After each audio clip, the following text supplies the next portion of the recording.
C'est l'histoire d'Édouard Philippe et Laurent Sibien, deux potes, l'un de droite, l'autre écolo de gauche. Ils se sont rencontrés au lycée Janson de Sailly à Paris en 1988. Bonsoir Laurent Sibien. Bonsoir. Soyez le bienvenu sur TV5 Monde. Vous filmez en fait Édouard Philippe depuis plus de 10 ans maintenant et vous lui consacrez une série au long cours qui s'appelle Édouard, mon pote de droite. Alors le premier épisode, c'était Le Havre, grande ville de France dont il est le maire. Le deuxième épisode, c'était la bataille de 2016 pour Alain Juppé. Et puis la troisième, la voici, aux manettes, 37 mois avec Édouard Philippe à Matignon. D'abord peut-être, pour qu'on comprenne bien, quel est le lien qui vous unit à Édouard Philippe ? Tout est dans le titre. Édouard, mon pote de droite, c'est un pote. Le mot pote vient vraiment de ce moment-là où on était effectivement tous les deux dans la même classe au lycée, enfin juste après le bac, et où on a partagé des bières et des intérêts communs pour, je sais pas, la littérature, l'histoire, etc. Et puis ensuite, j'ai commencé à le filmer, non pas il y a 10 ans, mais il y a maintenant... 2004, c'était donc... 2004, donc il y a 17 ans, j'ai commencé quand j'ai découvert accidentellement par le Canard enchaîné qu'il était devenu directeur général de l'UMP à l'époque. Je suis allé le voir en disant c'est bien toi, comment es-tu devenu de droite ? Et puis de fil en aiguille, j'ai commencé ce projet sans trop savoir où ça allait au début, c'est-à-dire filmer la construction d'une carrière politique. Mais vous dites de droite, il l'est devenu, c'est-à-dire qu'au lycée, il ne l'était pas forcément ? Au lycée, quand il avait 18 ans, il n'osait pas le dire. Il était rocardo-mendésiste. En tout cas, rocardo-mendésiste. Michel Rocard et Mendès France. Voilà, ce qui pour moi, à 18 ans, était déjà d'une certaine façon de droite. Ouais. Il vous appelle affectueusement, d'ailleurs, dans l'un des extraits, le gauchiste écolo. Alors, il y a quelque chose aussi qui frappe quand on voit vos trois documentaires. Le Havre, on se dit, bon, suivre après tout un maire d'une grande ville de France, d'accord. Une campagne électorale, bon voilà, il roulait, comme on dit, pour... même si le terme n'est pas très sympa, mais en tout cas, il était avec Alain Juppé. Mais là, quand même, un Premier ministre, pourquoi il a joué le jeu ?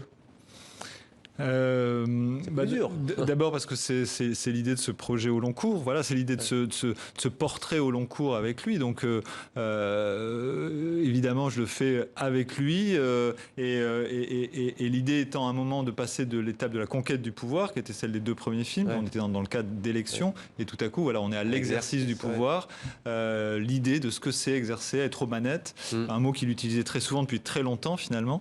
Et ça, c'était, un formidable observatoire. C'est pas un endroit où un documentariste comme moi a accès normalement, et cette relation humaine qui nous unit permet de l'aborder de façon finalement humaine, de voir comment un homme politique aux manettes aborde cette situation-là. Alors on va regarder la bande-annonce. Je précise que vous étiez en Iran en repérage lorsque vous avez appris que les rumeurs bruissaient qu'Édouard Philippe allait devenir Premier ministre. Ça vous a surpris au retour à Paris. Vous aviez vu que ce n'est pas une blague. Allez, la bande-annonce. Oui, évidemment, je suis candidat aux élections municipales. Il n'y avait pas de suspense. Ça fait 10 ans qu'il tourne un documentaire sur moi, en espérant qu'un jour je devienne quelque chose.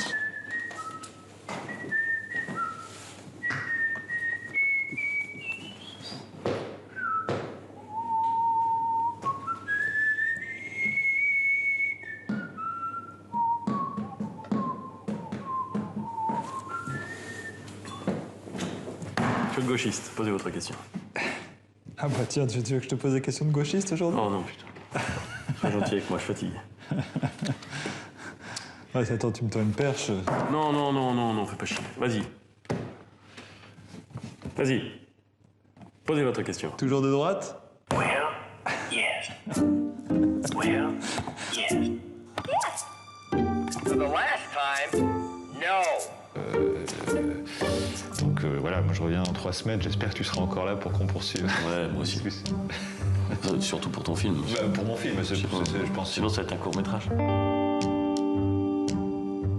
Il y a beaucoup de rire en régie, j'entends dans l'oreillette. Alors, il y avait comme une condition, c'est de ne pas montrer ce documentaire quand il était dans l'exercice, bien entendu, à Matignon. Est-ce que ça l'a changé d'occuper ce poste ? Oula, probablement. Enfin, ça, je veux pas spoiler le film. Il en parle à un moment, à la toute fin, sur ce que ça lui a amené, ce qu'il y a appris, évidemment. Je vois pas comment ça ne pourrait pas changer quelqu'un d'exercer ce type de responsabilité. Peut-être une précision quand même par rapport à la bande-annonce, Oui. pour les spectateurs qui auraient envie de le regarder. En termes de court-métrage, c'est un film qui dure 2h55, donc autant se préparer à une longue soirée. 2h50. Tiens, d'ailleurs, c'est drôle, vous parlez de court-métrage. Avril 2018, la grève contre la réforme de la SNCF bat son plein. Et dans son bureau, Édouard Philippe disserte avec vous sur la fonction de Premier ministre et sur la possibilité d'être viré. Et il vous dit, j'espère peut-être encore là, la blague l'intéresse. Il dit, surtout pour ton film, sinon ce serait un court-métrage en fait. Ça n'a pas été un court-métrage. 37 mois du coup. Ouais. Quelles sont les qualités de cet homme ?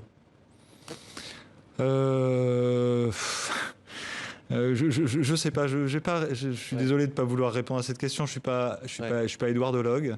Je ne me permettrai pas de l'analyser. Moi, j'essaye de montrer l'homme que j'ai vu devant ma caméra. C'est-à-dire que c'est vraiment un regard sûr. C'est un portrait, encore une fois, de quelqu'un que je connais, que je filme depuis longtemps. Donc, je vois aussi comment il réagit face à la caméra, comment son corps bouge. Moi, tout l'enjeu du film, c'était de montrer sur tout le temps de cet exercice du pouvoir, dont je ne connaissais pas la durée, évidemment, au début. Qui est réputé l'un des plus durs, d'ailleurs, peut-être. Voilà, de voir comment aussi les épreuves étaient abordées, comment il y avait des moments de doute parfois, ou des moments de grande assurance, comment il y avait des moments de grande fatigue, comment... Voilà. Tout ça étant construit finalement sur des conversations qu'on a eues régulièrement pendant effectivement les 3 ans de son passage à Matignon.